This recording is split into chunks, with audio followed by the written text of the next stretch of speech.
Nah, ini ada contoh-contoh mainan anak berdasarkan usia. Ini contoh aja ya, jadi nggak harus yang kayak gimana saklek ini anak harus punya. Misalnya kayak usia 0 sampai 6 bulan itu rattle, mainan berbunyi itu pasti kayaknya mainan hampir semua bayi kayaknya punya ya kayak gini. Rattle terus begitu titar, softbook.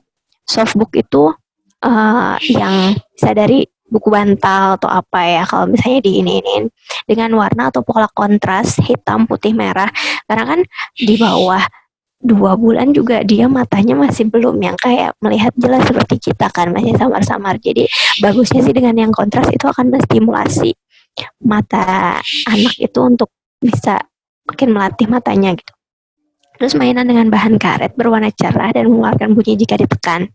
Ini sih apalagi kalau misalnya buat temen mandi atau apa kayak gitu pasti akan lebih seru. Selanjutnya untuk anak usia 6 sampai 9 bulan itu bisa pakai bola karet, softbook berwarna cerah. Untuk usia 9-12 bulan biasa dengan mainan sortir bentuk, bisa pakai push walker, bisa pakai mini workbook. Nah ini udah mulai meningkat ya kalau misalnya tadi dengan softbook ini udah bisa mulai dikenal dengan mini workbook yang bisa dia pegang tapi bahannya tebal gitu dari yang kardus tebal.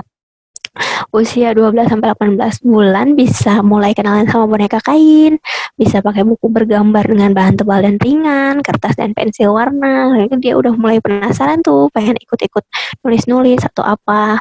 Lalu 18-24 mainan yang menyerupai peralatan di rumah karena dia udah mulai bisa jalan sendiri, udah mulai bisa ngelihat orang tuanya lagi ngapain, udah mulai sering tuh pengen menirukan apa yang orang tuanya lakukan biasanya gitu. Terus balok-balok besar yang bisa disusun-susun 24 sampai 30 bola. Bola nih kayak dari bayi sampai anak-anak pasti ini masih tetap jadi idola deh. Terus mainan berodanya bisa macam-macam ya, bisa mobil-mobilan, bisa juga kayak kereta atau misalnya apa aja yang bisa digerakin sama dia gitu kan itu melatih motoriknya dia juga. Usia 30 sampai 36 bulan bisa kenalan dengan puzzle, mainan konstruksi, alat musik. Lalu nah makin makin bertambah usianya pasti makin banyak juga yang bisa dimainin ya. Bisa jadi blok, brick, alat musik, flashcard, puzzle, magnet huruf angka, dokter set, busy book, mini basket, sepeda, skuter, board game, perlengkapan meronce, penjahit, dan lain sebagainya. Nah, apakah semua mainan anak tersebut harus dimiliki tiap anak?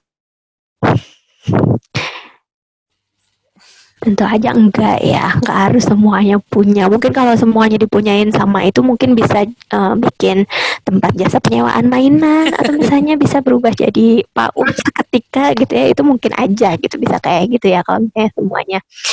Kayak misalnya seperti yang tadi saya ceritakan itu dari mainan-mainan yang udah dibeli gitu ya beberapa waktu lalu gitu pas Sarah masih kecil itu akhirnya puzzle-puzzle kayu itu udah nggak tahu rimbanya pada kemana tuh yang kayak angka-angka 1, 2, 3 dan sebagainya. Uh, Pertimbangannya juga selain waktu itu usia, si bahan itu lihat juga ya kondisi misalnya kondisi rumah kayak misalnya mainan-mainan kayu kalau misalnya kondisi rumahnya lembab atau apa kan itu akan lebih mudah berjamur ya kayak gitu-gitu. Itu kan juga jadi nggak aman kan buat anak-anak. Itu juga yang salah satu alasannya jadinya akhirnya mainan-mainan Sarah yang waktu dulu yang dipikir oh belum akhirnya udah dibeli tapi baru oh ternyata belum waktunya ya belum fasenya ya belum saatnya ya akhirnya tadinya disimpan dulu akhirnya terus pas dilihat disimpan wow itu berjamur akhirnya buang kan boro-boro jadi investasi kan ya kayak gitu sudah gitu akhirnya mulailah berpikir oh ya udah kalau kayak gitu tadinya tuh dulu mikirnya wah mainan edukasi tuh wah kayu gitu wah ini bagus materialnya wah aman kayak gitu gitu ya tapi ternyata enggak juga kita juga harus harus tahu kondisi kita di rumah juga ya, sebagai contoh akhirnya kayak di rumah juga ya udah deh mainan yang plastik aja toh mainan plastik juga enggak kalah kok gitu maksudnya masih punya nilai edukasinya juga gitu mainan plastik pun masih punya nilai edukasi juga kok gitu. Sebagai contoh akhirnya mainan yang dari bayi yang masih ada sampai sekarang satu-satunya cuma mainan sortir bentuk ini doang. Yang lain-lainnya nggak ada. Ini masih masih tetap utuh, masih tetap kepake gitu kan. Yang lain-lainnya udah bye, udah nggak tahu kemana kayak gitu. Oke.